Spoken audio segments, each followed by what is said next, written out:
जय श्री कृष्ण एवरीवन। मनुष्य की चिंता ही उसके जीवन में दुखों को उत्पन्न करती है। यदि मनुष्य चिंता ना करे तो उसे किसी भी प्रकार का कोई दुख नहीं होगा और वह चिंता से मुक्त हो जाएगा।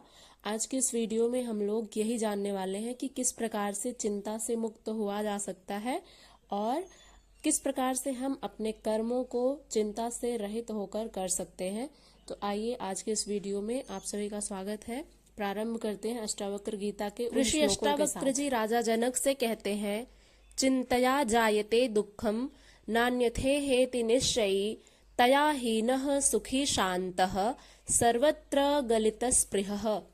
अर्थात चिंता से दुख उत्पन्न होता है। चिंतया जायते दुखम, अन्यथा नहीं। चिंता से ही मनुष्य दुखी हो जाता है। यदि वह चिंता ना करे तो उसे किसी भी प्रकार का कोई दुख नहीं होगा।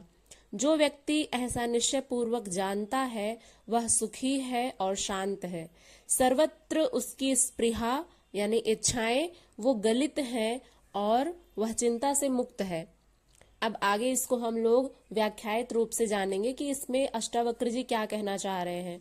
अष्टावक्र जी कहते हैं कि जहां अहंकार है वहीं कर्ता भाव है, एवं जहां कर्ता भाव है अर्थात यह मैं ही कर रहा हूं ऐसा भाव है, वहां फलाकांक्षा होगी एवं चिंता होगी। अब इस भाव को समझिएगा। अष्टावक्र जी राजा जनक को समझाते हुए कहते हैं कि हे जनक, जहां पर अहंकार है वहीं कर्ता भाव है। मनुष्य स्वयं को कर्ता मान लेता है और इसी नाते उसे चिंता सताए रहती है, क्योंकि उसे यह मालूम पड़ता है कि वह कर्ता है, वही सब कुछ कर रहा है और उसे अपने कर्मों के फल की आकांक्षा होती है और चिंता होती है कि न जाने इस कर्म का क्या परिणाम होगा, अच्छा होगा या बुरा होगा।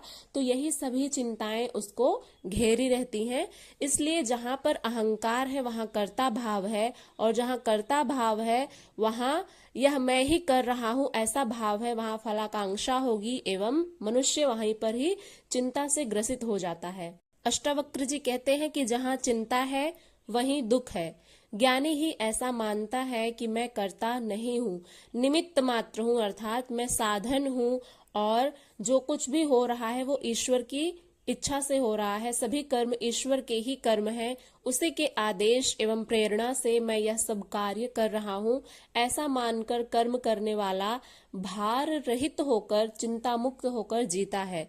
ऐसा व्यक्ति ही सुखी और शांत है और इस भावना से उसकी इच्छाएं सर्वत्र गलित हो जाती हैं। वह अपनी इच्छा से नहीं परमात्मा की इच्छा मानकर कर्म करता है, अतः वह चिंता मुक्त रहता है। गलित हो जाती हैं अर्थात उसकी सभी जो इच्छाएं वो समाप्त हो जाती हैं। उसे अपने कर्मों के परिणाम के प्रति कोई भी इच्छा नहीं रह जाती, क्योंकि वह स्वयं को कर्ता नहीं निमित्त मानता है और वह ईश्वर को कर्ता मानता है कि ईश्वर के ही आदेशानुसार वह समस्त कर्म एक साधन की भांति कर रहा है। जब व्यक्ति के मन में कर्ता का भाव समाप्त हो जाता है तो उसकी सभी चिंताएं समाप्त हो जाती हैं और वह चिंता से मुक्त होकर के भार रहित होकर के वह स्वयं के कर्म को करता रहता है और ईश्वर को ही एकमात्र कर्ता समझ करके वह अपने आप को साधन मानता है और यह मान लेता है कि मैं तो केवल एक निमित्त मात्र हूँ और जो कुछ भी हो रहा है वो ईश्वर के आदेशानुसार हो रहा है। यही मान करके वह चिंता मुक्त होकर के जीवित रहता है। ऐसा व्यक्ति ही सुखी है और शांत है और इस भावना से उसकी सभी इच्छाएं जितनी भी हैं वो सब गलित हो जाती हैं, समाप्त हो जाती हैं। वह अपनी इच्छा से नहीं परमात्मा की इच्छा मान करके कर्म करता है, अतः वह चिंता मुक्त रहता है। अब इसको एक उदाहरण के माध्यम से समझते हैं। जिस प्रकार से एक छोटा बच्चा अपने पिता की उंगली पकड़कर निश्चिंत हो जाता है, क्योंकि उसके मन में ये भाव रहता है कि मैं गिरूंगा नहीं, क्योंकि मेरे साथ मेरे पिता हैं, मैंने अपने पिता की उंगली को पकड़ लिया है। और उसी प्रकार से मनुष्य परमात्मा का सहारा लेकर निश्चिंत जीता है, जिससे वह अनेकों प्रकार की मानसिक उलझनों से मुक्त रहता है। जो ईश्वर की सत्ता में विश्वास ही नहीं रखते हैं उनका जीवन अनेक प्रकार की कुंठाओं से ग्रस्त रहता है। दोस्तों यहाँ पर हमने समझा कि जिस प्रकार से एक छोटा बालक अपने पिता की, अपने माता की उंगली पकड़ करके चलता है, उसे यह विश्वास रहता है कि वो रास्ते में कहीं पर भी नहीं खोएगा और ना ही कहीं डगमगाएगा, क्योंकि उसके हाथ को उसने अपने पिता की उंगलियों को पकड़ रखा है।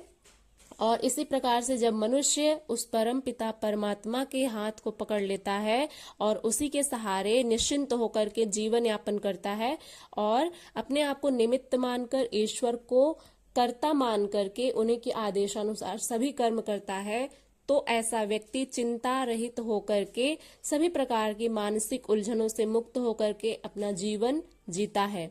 जो ईश्वर को नहीं मानते हैं उनकी सत्ता में विश्वास ही नहीं करते हैं, क्योंकि इस संसार में दो तरह के लोग रहते हैं, आस्तिक और नास्तिक।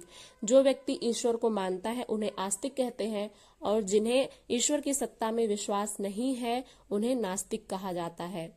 और जो व्यक्ति नास्तिक होते हैं, जिन्हें ईश्वर की सत्ता में विश्वास नहीं होता है, उनके जीवन में अनेक प्रकार की कुंठाएं घेरे रहती हैं, उनका मानसिक संतुलन बिगड़ा ही रहता है, कभी भी स्थिर नहीं रहता।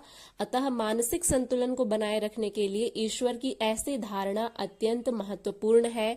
ईश्वर है या नहीं, यह इतना महत्वपूर्ण नहीं है जितना उसका मानना महत्वपूर्ण है, क्योंकि ईश्वर को किसी ने भी नहीं देखा है, उसे केवल अनुभव किया जा सकता है।